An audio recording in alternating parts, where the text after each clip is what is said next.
Thank you for joining us on this weekend edition of the 6 p.m. newscast on Equinoxe television, live from our headquarters in Cameroon's economic capital, Douala. I am Barbara Jonathan. In our top stories of this news are 59 years after creation, Juin subdivision in the northwest region of the Republic of Cameroon has not had electricity. The place has never been electrified. This speaks volumes of the enclaved nature of that part of the Dongamantum division, and the people and the mayor of the municipality are raining blames on the authorities and the elites of that part of the Republic of Cameroon.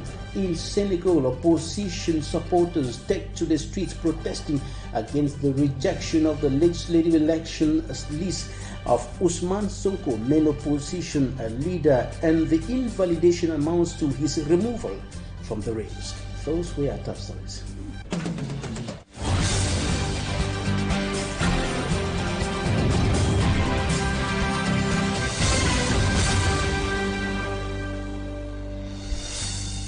We begin this newscast in Juin subdivision, northwest region of the Republic of Cameroon. It is one of the most enclaved parts of the country. The area has never had electricity for its 29 or 59 years of existence, and blames are raining down on authorities but also elites of that part of the country. Details with Fomi Armstrong Sander.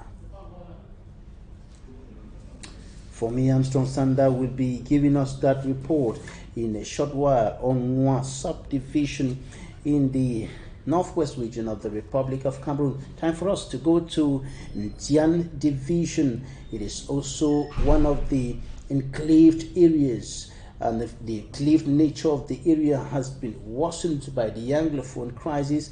That's making it difficult for the realization of several developmental projects by the council and the central government, and of course the new executive of the municipal council of the locality of Ekundotiti in particular is now looking up to taking action to remedy some of the underdevelopment challenges affecting that part of the crisis-stricken southwest region of Cameroon. There, Richard was there in our report.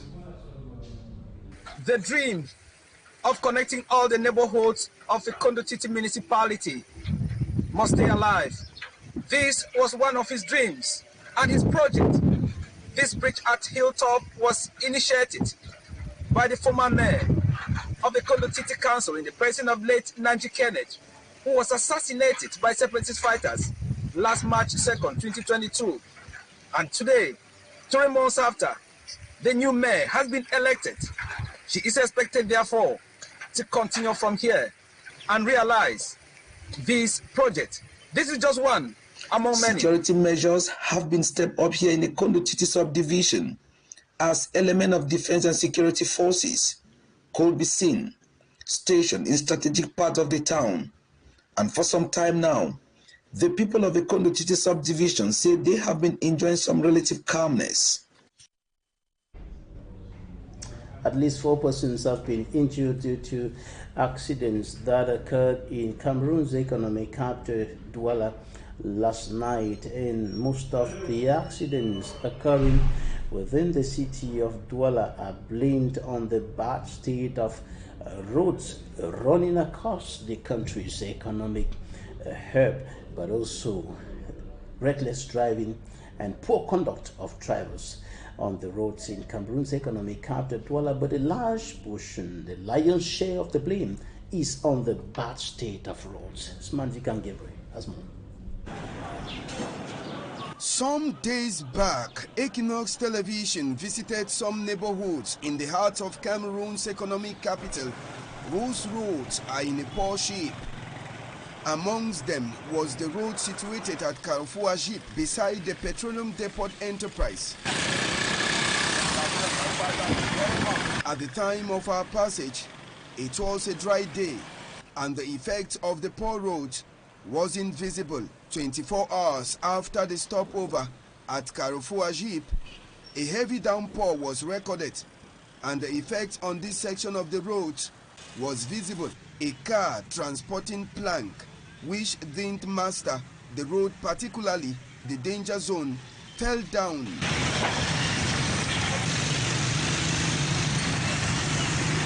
It will take some time for it to be taken off, but the time it was down, it caused a lot of traffic congestion. The driver of the lorry is reported to have been injured alongside the car 8. At Lendi, a locality in Douala 5 subdivision, it was a lorry that fell into a stream. The inhabitants of Lendi are blaming this accident on the ugly state of the roads leading into the neighborhood. Now to Juin, in the northwest region of the Republic of Cameroon, where the people are lamenting, complaining and decrying the enclaved nature of that area. For the past 59 years of existence, the people have not had electric energy supply, and accusing fingers are pointing towards the administration, blames raining on the authorities, but also the elite of that part of the country. For me, I'm from Sandra.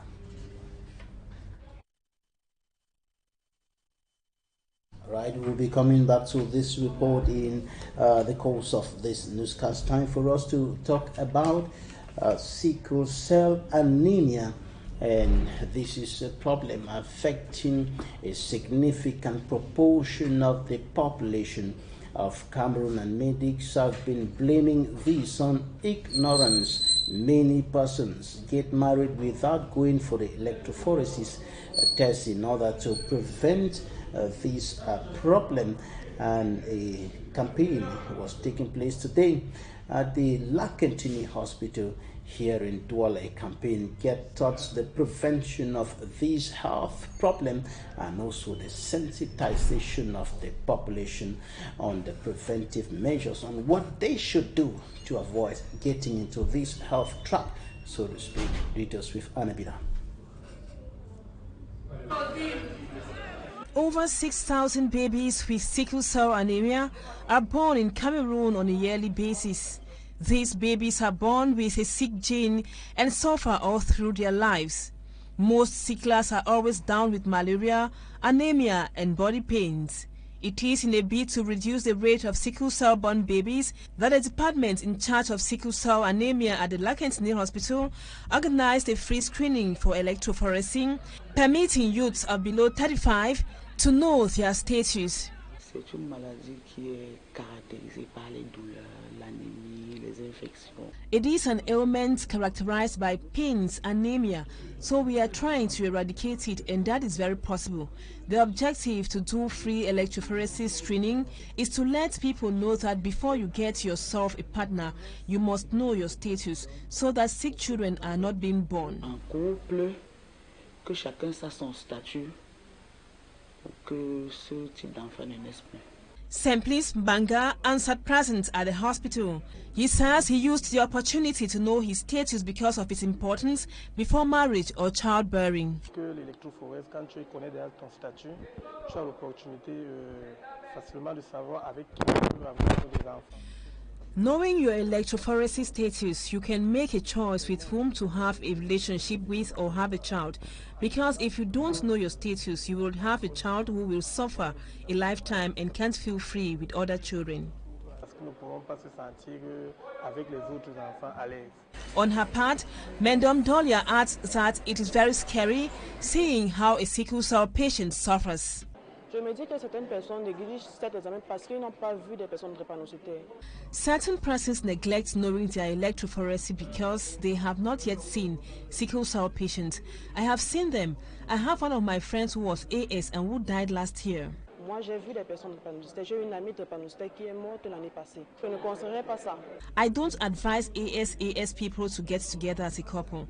It's better to let the relationship fall and look for someone you're compatible with so you can have healthy children. Madame Eso Miriam is a nurse at the Lakentini Hospital. She states the necessity for a free electrophoresis screening. C'est une maladie qui est caractérisée par les douleurs, l'anémie.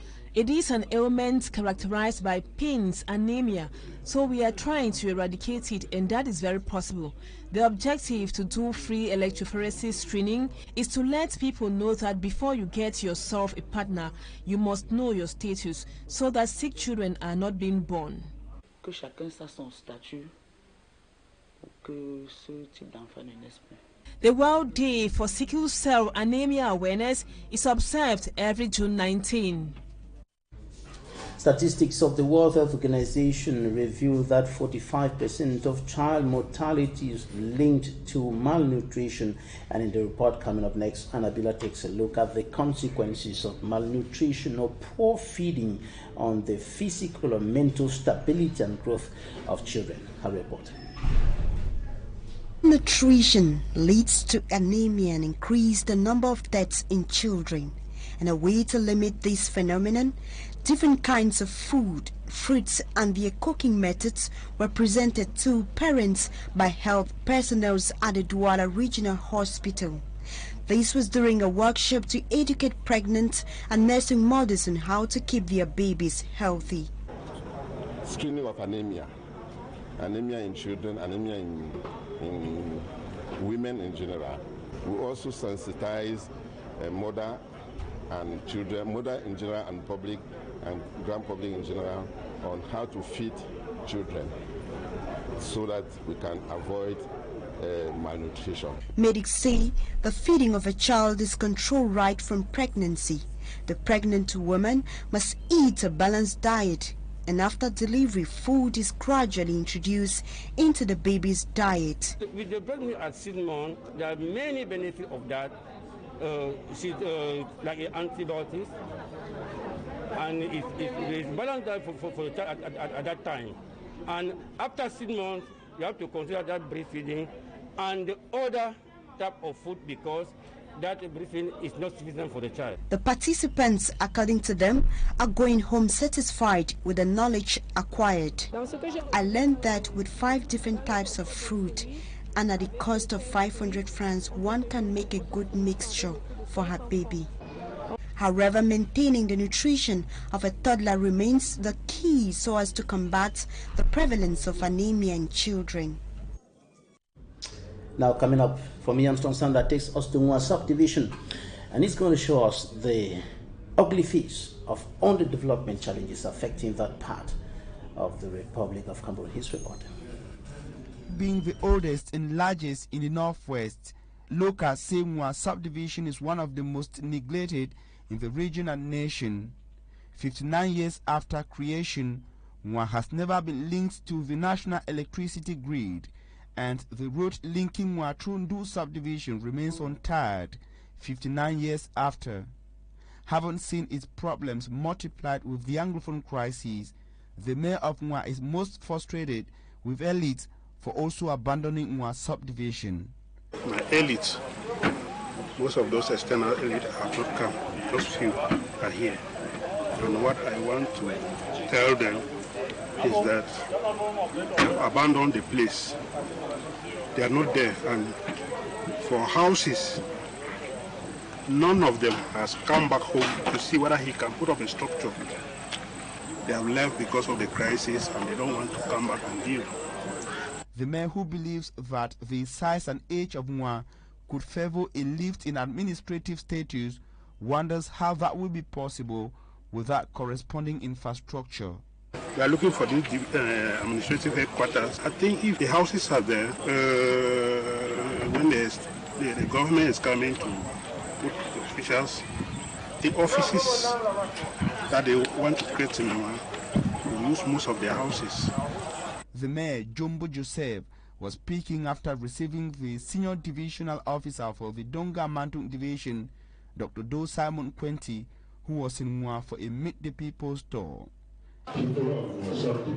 The administrator, who knows the developmental challenges of Juin subdivision, blames it on the activities of separatist fighters. This area suffers so much from separatist violence, and the main reason was to animate the populations, encourage them, and then cause them time to realize most of the self-developmental text that has stagnated in part of the subdivision as a result of separatist activities. The senior divisional officer says the developmental and security challenges of Mua have been forwarded to the right quarters for solutions.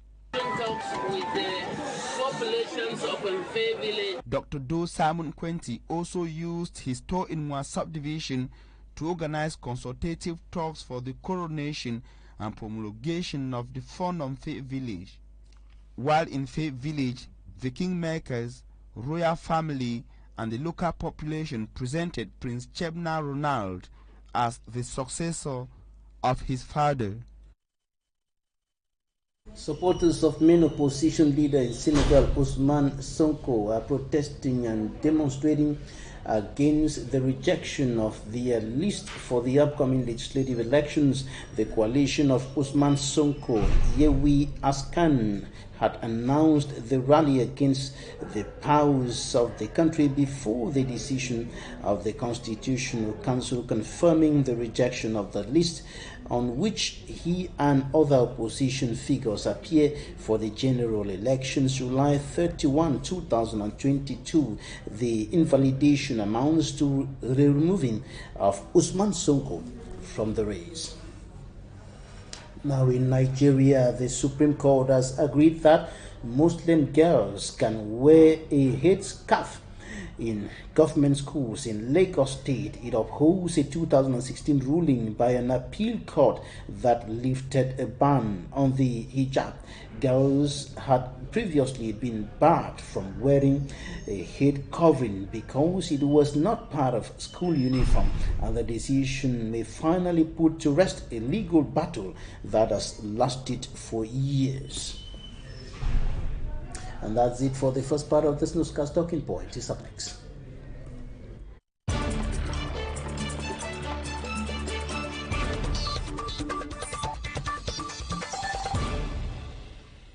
Our guest today is Professor Elvis Takang. He's a professor of public health promotion and head of Department of Public Health Promotion at the University of Health and Allied Sciences, Ghana.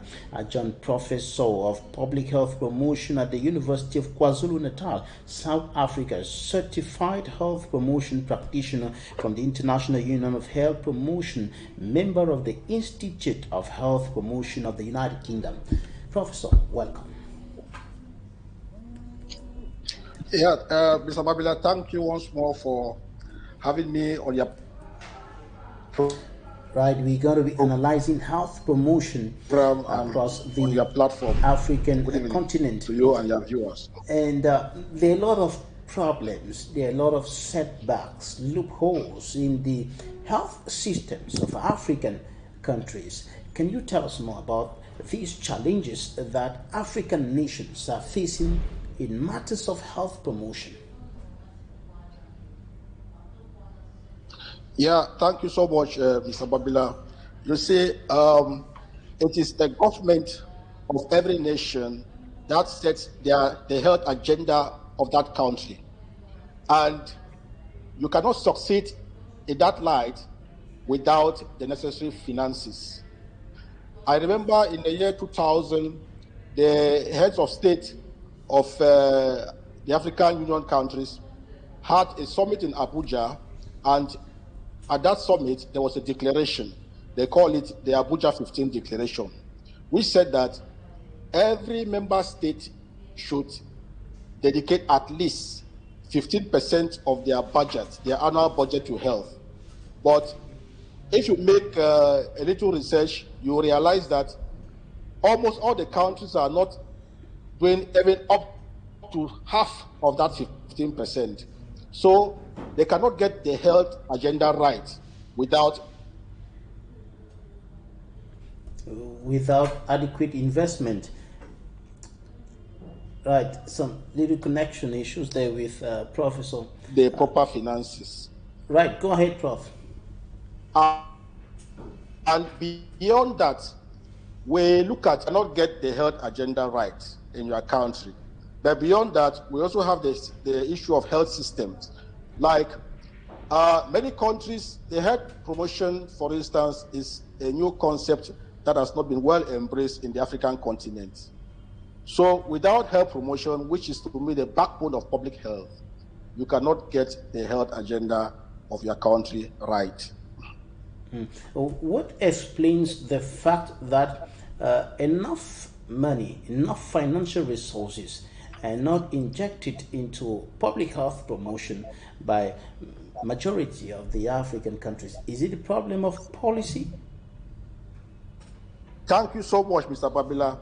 When the issue of health promotion came up in the first international conference on health promotion, that was all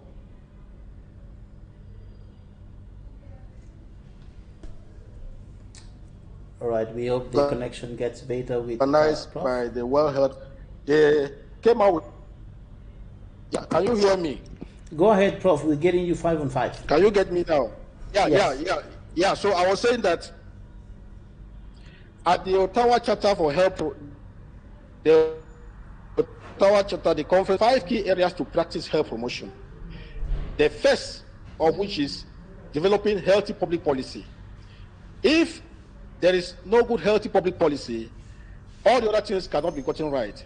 And among the 5 key areas, we had reorienting the health services from being curative to prevention. Now, if we take the issue on secondary health, will be reduced. People will not get sick, and the money that the government will spend in high-tech equipment will reduce. So that's the issue. If they tell you how much a scanner costs, you will not believe it. It's millions of dollars. But now, once we get it at the level of health promotion right, you realize that the number of people who will fall sick will reduce, and our burden on secondary care will also reduce. All right, Prof. What are the solutions to these problems that you're proposing in your book on health promotion? Okay, before I get to that, you realize that there is no disease on earth which is not linked to human behavior, either directly or indirectly. Now, the focus on health promotion is actually to change people's lifestyle. How? By enhancing awareness, by getting them to change their behavior, and above all, practice good, healthy behaviors. So I realized that without the practice of health promotion, we cannot get our agenda right. That's why I came up with this book, which is titled Operationalization of Behavioral Science Theories, a research guide for health promotion practitioners and students in Africa. This is a must-have book for all the students studying public health and the lecturers as well, including researchers. Now, to change behavior and indirectly to reduce the burden of disease by prevention, we need to focus on research. And you can't get this right without grounding your research on behavioral science theories. Health promotion, in my own definition, is disease prevention through behavioral modification. That's why I came out with this book, because I realized many countries in Africa have not embraced health promotion, and it is not actually a discipline in most of our universities. We have very few countries and universities like mine who are offering health promotion programs, even at the undergraduate level. All right, Prof. This book, Prof. Before we proceed, just sit back so that we can see you clearly. Just sit back, right? Okay. So, tell us, what are the changes that you want people to adapt as far as health is concerned? We should change from what to what. We should not do what. So, the most important aspect of public health is to get people to change their lifestyle. Once that is changed, you will realize that they will prevent diseases. But they can't change their lifestyle when the enabling environment to do that is not there. And it is only the government, through policies, that can bring about this enabling environment. Let me give you an example now. Well, there's still COVID, but when we had COVID at its peak, we asked people to use nose mask. Now, those who cannot afford nose mask, what will happen to them? They won't use it, and they'll be exposed to the COVID. But now, to make things easy for people to practice nose mask wearing, the government can provide nose mask for free for the people. Now, the government has done quite well in the area of COVID, especially with the COVID vaccine, which is free. That is what we call the enabling environment for people to practice, to uptake the vaccines. So for people to change their lifestyle, the government has to do a lot to create the enabling environment. When I talk about the government, it's not only the government at the center. Now we are having decentralization. Even the councils, the mayors, have to do the same. They have to provide the enabling environment for their populace to practice the right behavior to improve their health. Because that's the bottom line of health promotion. Change of lifestyle through behavioral modification. All right, so how will the book that you've written help in enhancing training of health personnel, health workers in the different health institutions across the continent? Thank you so much. Let me illustrate with an example. When we had the issue of HIV, you realize that if you talk to any child, they will tell you, or adolescent, they will tell you that condom can protect you from HIV.